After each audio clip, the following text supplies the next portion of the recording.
Hey, welcome to another fantastic, mind-blowing episode of Mikey's Video Game Madness. I think that's the coolest I've ever said my channel before. Today we'll be playing What Remains of Edith Finch for the PlayStation 4 Pro. Now don't get too excited because there are, as far as I know, no enhancements on the PlayStation 4 Pro. It just happened to be what my capture device was hooked up to. Now, this is one of those games that's amazing, but it also ran on Unreal Engine 4. It was one of my earlier experiences with Unreal Engine 4 on a console, and to be honest with you, when I played this, it didn't give me much hope for what Unreal Engine 4 can do for the PlayStation 4 versus what they were still coming out with the PlayStation 4's version of Unreal Engine 3, which was pretty incredible if you take Batman Arkham Knight into consideration, which I think looks better than most games I've seen running on Unreal Engine 4. Now, as time has gone on, games such as Gears of War, I guess, what are they up to? 4? 5's coming out. Now they just call it Gears 5 because it's like for the hardcore crowd or whatever, even though the hardcore crowd's getting really upset because they got to play as a female character, even though they have no issue playing as mass murderers, aliens, robots, or whatever. But that's a different story for a different day. So today we're playing What Remains of Edith Finch. This is what some may refer to as a walking simulator. It runs not incredibly fast. It's really jerky. It kind of reminds me of, again, Unity runs really well, even on simple PCs. I don't know why that has issues with some of the games that come out on console, unless they're like super simple. But it's like jerky. Maybe it's just not optimized or whatever. I don't know. It's still beautiful. It does have a softer look to it. I'm sure the PC version looks amazing compared to this, but at the same time, like, the story, the atmosphere, the way it tells the story, like, I absolutely love it. This is one of those games that you want to share with somebody who doesn't really understand video games as like a story medium or art medium, that just thinks of video games as shoot, kill, kill. So to give you a basic story line, I'll play through one of the stories. It doesn't really spoil much except that story, but there's plenty more to discover in this house of secrets. So basically you're writing,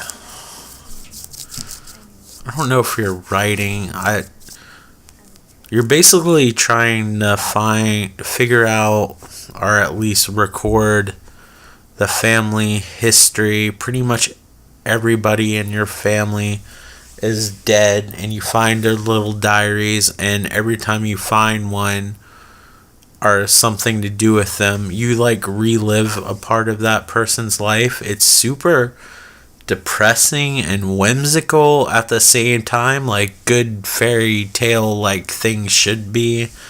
I really love the narration that happens every time like you interact with something. I really love the text that appears. It's awesome. This house is incredibly designed. Like, everything looks like it was touched and lived in. If you didn't have the narration, you could go around and look around and it would tell a story. Like, this is an awesome game. It's not terribly long. It's probably a little over 2 hours. It's definitely worth it. Even though I have a digital version, I've been still debating on getting the physical copy, which you can get it. Offhand, I can't tell you exactly what website it is because I'd actually have to look it up, and I'm apparently incredible with doing research ahead of time. So I'm thinking Fangamer, but that might have been the place where I got my PS4 copy of Undertale. but you can get a physical copy for around $30. Just look up on Google PS4 physical copy, What Remains of Edith Finch. It's not terribly hard or difficult, so it's not terribly hard. Sorry, I have to do it. That's what she said. It's not terribly difficult to find. I believe it's region free, so if it's a US site, hopefully they'll take whatever currency you have and it'll play on your system. But I really like this game, and each story is told uniquely, and even though the graphics are soft and kind of choppy with the frame rate and stuff like that, it's still easily looked over. The house is expertly detailed. Like I said, it looks very much lived in. The person or the people who does the voice acting is really incredible. The stories are told in unique and creative ways, and I can't recommend playing this game enough for gamers and people who aren't in the games. Like I said, like if you had your mom over, or maybe your girlfriend or significant other who isn't into video games, this is something that they would be into. Another game in that category that I would suggest playing with somebody who didn't necessarily enjoy video games is Life is Strange. Another one was I'm trying to think of the name of the game. It's like a lot of walking simulators are really cool. There's another one called The Vanishing of Ethan Carter. That's more heavily puzzle based. I think out of all the walking simulators, this is probably my favorite. I was trying to think of, it's either Everyone Has Gone to the Rapture or Everybody Has Gone to the Rapture. I think it's Everyone Has Gone to the Rapture. And that was an awesome game too. I'm not sure if it was, I think it came out on PC. I don't know if it came out eventually on Xbox 360, but Xbox One. I know it didn't come out on the Xbox 360, but I just love how uniquely designed this house is, and the stories are really, really interesting. They're depressing, but they're told in such a creative way. If you can't tell, your character is pregnant. At first I was like, I hope that's not a mistake, and they got the proportions wrong, and she's suffering from liver damage, and her abdomen is swollen with fluid because her liver isn't processing it, and she's suffering from stage 4 cirrhosis, and she will die without an inevitable liver transplant. Inevitable means she would get one. She would die without a liver transplant at some point. That is not the storyline. That's just me saying if she wasn't pregnant and her abdomen was swollen like that, she would have been suffering more than likely from cirrhosis of the liver. Because obviously I'm a doctor and I just do YouTube on the side. I'm not a doctor. Speaking of which, good news today is the first day that I am back working. How great is that? So things are hopefully heading in a positive direction. I'm really excited about that. It's somewhere that I really like and enjoy, and I hope things continue to move forward in a positive direction. I really need it right now, and that's good. Medical stuff I really don't want to really go into much, unlike other people who cry and say they can't afford shit, and then people donate all the shit that they can't afford. That's not my bag. Although I will point out in that video, if you know who I'm talking about, everything that I helped that person out with, even though they did pay for it, I will give them that, but I helped them. They listed every single person that they helped, and he's like, was holding the Sega Genesis, the other one, he's like, yeah, I got this one on my own, and then he wouldn't even list the 2 games. Ironically, in the video, they're their favorite games, but I wasn't even mentioned, so they made this video about, what the hell happened to the YouTube community, and ironically, the person who's making that video is so guilty of, cutting people off, without warning.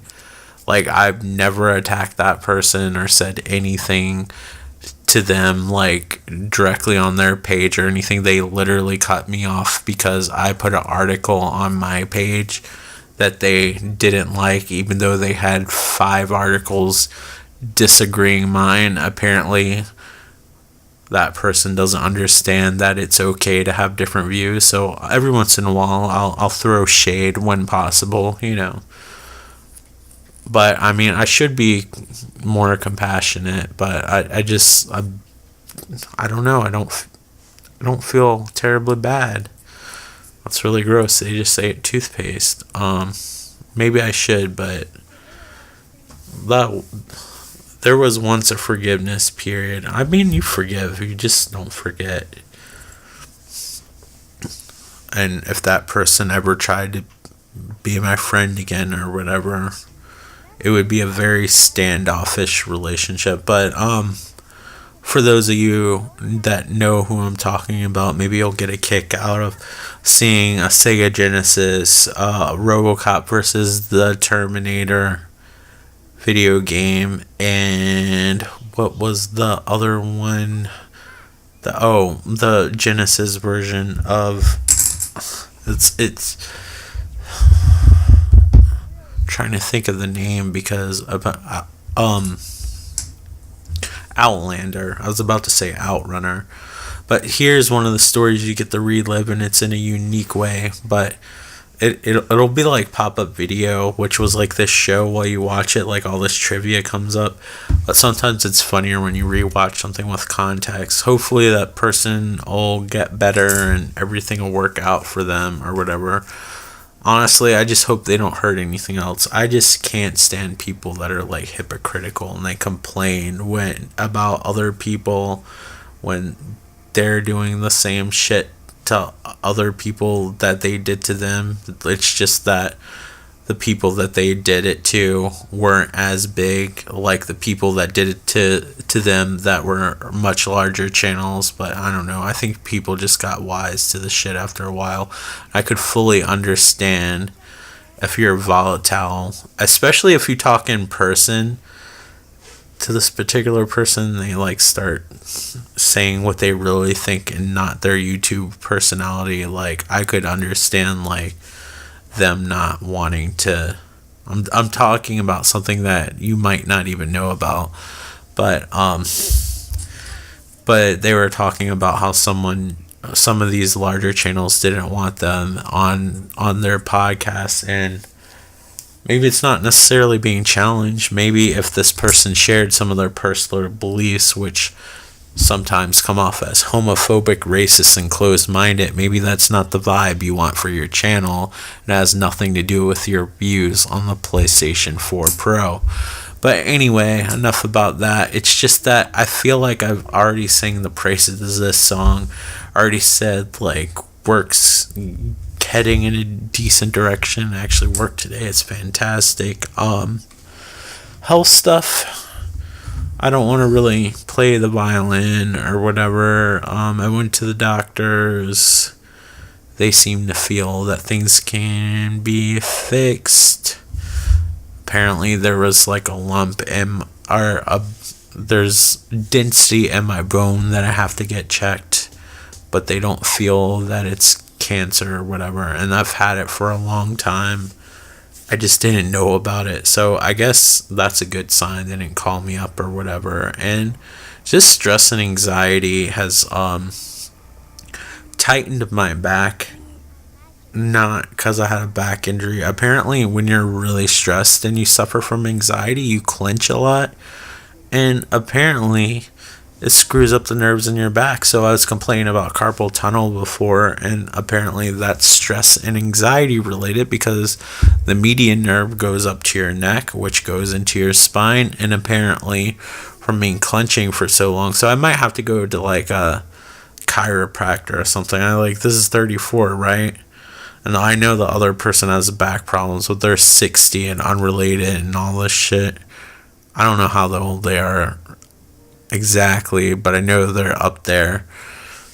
So it's not like, oh, that's just the typical American thing to have like back problems. It really isn't. It's just that Like, you don't realize it, but like if you have really bad anxiety or stress levels or whatever, you hold yourself a certain way, and I guess after days and days of prolonged like clenching and having terrible posture because of it, I guess that was pretty cool. It turned into a shark and it's just waddling its way like down the snowy cliffs. And sharks, I believe, are cold-blooded, so that snow probably would have, I don't know if they're cold-blooded. Are they? It looks,